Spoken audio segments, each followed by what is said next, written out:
Neve caía, o fogo crepitava na lareira. Canções de Natal tocavam suavemente no rádio. Lá dentro, a família Thompson ria, embalava presentes e tomava chocolate quente. Era uma véspera de Natal perfeita.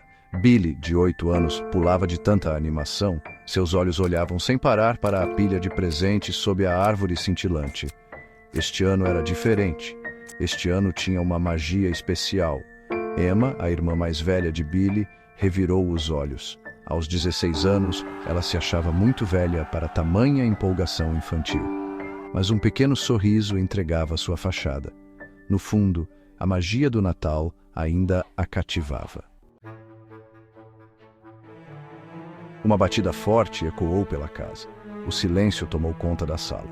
John Thompson, o patriarca da família, franziu a testa. Quem poderia ser na véspera de Natal? Ele se perguntou em voz alta. Um pacote estava na soleira da porta, embrulhado em papel pardo simples. Sem nome, sem remetente. Apenas uma única palavra rabiscada em cima. O ritual. A curiosidade lutava com a inquietação, enquanto John carregava o pacote para dentro. A família se reuniu, sua alegria festiva substituída por uma sensação compartilhada de pressentimento. "Devemos abrir?" perguntou Billy com a voz baixa. Seu pai hesitou e, em seguida, começou lentamente a desembrulhar o pacote. Dentro, aninhada em veludo, havia uma caixa de madeira. A caixa parecia antiga, com marcas de desgaste que contavam histórias de tempos passados. Ela era ornamentada com símbolos estranhos que pareciam se contorcer sob seus dedos. Esses símbolos intricados e misteriosos pareciam ter uma vida própria, mudando de forma quando tocados. Uma energia antiga e perturbadora emanava da caixa, causando arrepios em suas espinhas.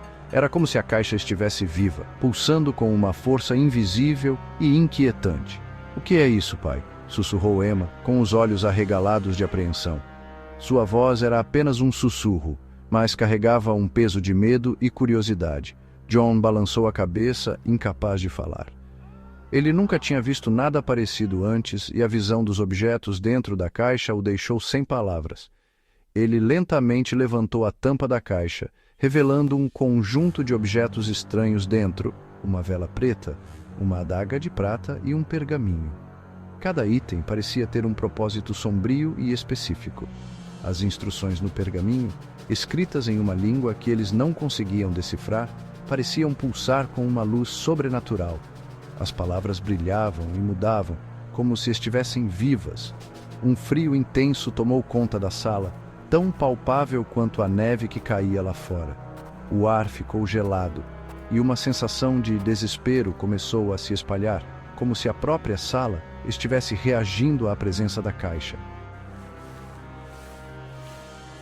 Contra toda a razão, John se sentiu compelido a realizar o ritual. Ele não sabia de onde vinha essa compulsão, mas era como se uma força invisível o estivesse guiando. O velho livro que ele segurava parecia pulsar em suas mãos, como se tivesse vida própria. Atraído por uma força invisível, ele acendeu a vela preta. A chama surgiu com um estalo, iluminando o rosto de John com uma luz sinistra. Ele sentiu um arrepio percorrer sua espinha, mas não parou. Sua chama queimava com um verde anormal, projetando sombras grotescas que dançavam nas paredes.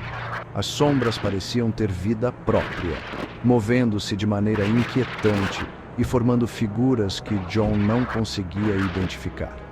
Enquanto John entoava as palavras do pergaminho, um zumbido baixo ressoou pela casa. O som parecia vir de todos os cantos, crescendo em intensidade a cada palavra que ele pronunciava. Era como se a própria casa estivesse respondendo ao ritual. As luzes de Natal piscaram e se apagaram, mergulhando a sala em uma escuridão sinistra, iluminada apenas pela chama verde. A atmosfera tornou-se pesada, quase sufocante, e John sentiu o peso do que estava fazendo. Lá fora, o vento uivava como uma alma penada, batendo nas janelas como se algo quisesse entrar. O som era assustador, um lamento contínuo que parecia ecoar os sentimentos de medo e apreensão de John. O medo, potente e gélido, dominou a família. Eles se abraçaram, buscando conforto uns nos outros, mas a sensação de terror era palpável. Cada som, cada sombra parecia ameaçador. Este não era um jogo de Natal inofensivo. As decorações festivas agora pareciam macabras, distorcidas pela luz verde e pelas sombras dançantes. O espírito natalino havia sido substituído por algo muito mais sombrio. Eles haviam libertado algo maligno, uma presença sombria que agora habitava a casa, observando-os das sombras. John sabia que não havia como voltar atrás. O ritual estava completo e o mal estava solto. Seção 5. Sussurros na escuridão. Um vento frio varreu a sala, apagando o fogo da lareira. O cheiro de enxofre tomou conta do ar, sufocando-os com seu odor pútrido. Billy começou a chorar, agarrando-se à saia da mãe. Sussurros fracos e insidiosos deslizavam pela escuridão. Eles não conseguiam discernir as palavras, mas as vozes transbordavam malícia e fome. Algo sombrio estava despertando, atraído pelo ritual. Emma sentiu uma mão fria roçar em sua bochecha. Ela gritou, um som primal arrancado de sua garganta. A família se amontoou, seus rostos pálidos e tensos sob a luz verde bruxuleante. Seção 6. Quando as paredes sangram. Um grito de gelar o sangue ecoou pela casa. As paredes começaram a sangrar. Uma gosma viscosa e preta escorrendo pelas rachaduras. O cheiro de decomposição se intensificou, sufocando-os.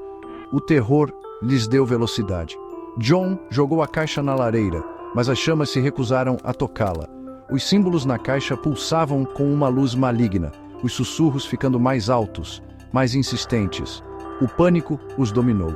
Eles tinham que escapar, mas, quando John alcançou a maçaneta, ela ficou em brasa, queimando sua carne. Eles estavam presos. Sua aconchegante véspera de Natal havia se tornado um pesadelo real. Seção 7. Um sacrifício exigido. Os sussurros se fundiram em uma voz profunda e gutural, ecoando ao redor deles. Uma alma por uma alma ribombou, cada palavra gotejando malevolência. Uma vida pelo ritual. O terror transformou seu sangue em gelo. Uma figura sombria começou a se solidificar no centro da sala, seus olhos queimando como brasas. Ela estendeu a mão para eles, seu toque prometendo uma dor inimaginável. "Não!" gritou John, empurrando seus filhos para trás dele. Ele enfrentaria esse mal, protegeria sua família, mesmo que lhe custasse a vida. Seção 8. O preço da curiosidade. A entidade riu, um som arrepiante que ecoou os gritos em seus corações. Ela se lançou sobre John, suas garras à mostra. O tempo pareceu parar. Então, tudo ficou escuro. Quando Emma abriu os olhos, a sala estava silenciosa. O fogo crepitava alegremente na lareira. As luzes de Natal brilhavam. O cheiro de pinho e canela enchia o ar. Era como se nada tivesse acontecido. Mas seu pai havia sumido. Seção 9. Sem escape. Emma procurou freneticamente, seu coração batendo forte. Cada sombra parecia esconder um perigo iminente. Nenhum sinal da criatura, nenhum sinal de seu pai. O silêncio era ensurdecedor, quebrado apenas pelo som de sua própria respiração ofegante. Apenas um espaço vazio onde ele estivera, um frio persistente no ar. A neblina densa parecia envolver tudo, tornando difícil ver além de alguns metros. A caixa de madeira estava inocentemente sob a árvore, com uma única fita manchada de sangue amarrada em volta dela. O contraste entre a cena festiva e a realidade horrível era perturbador. Emma sabia que o pesadelo não havia terminado. Ele havia apenas começado. A sensação de desespero crescia dentro dela, uma certeza de que algo terrível estava prestes a acontecer. O ritual exigia uma alma. As velas ao redor do círculo ritualístico tremulavam, lançando sombras dançantes nas paredes. e ele não havia terminado de coletar. A figura sombria movia-se silenciosamente, como se estivesse à procura de sua próxima vítima. As canções de Natal voltaram a tocar no rádio. Suas melodias alegres agora, uma trilha sonora sinistra para um horror do qual Emma não conseguia escapar. Cada nota parecia zombar de seu medo crescente. Ela estava presa em um pesadelo, para sempre assombrada pelo ritual e pelo preço que ele exigia. As sombras ao seu redor pareciam ganhar vida, sussurrando segredos sombrios e promessas de tormento eterno.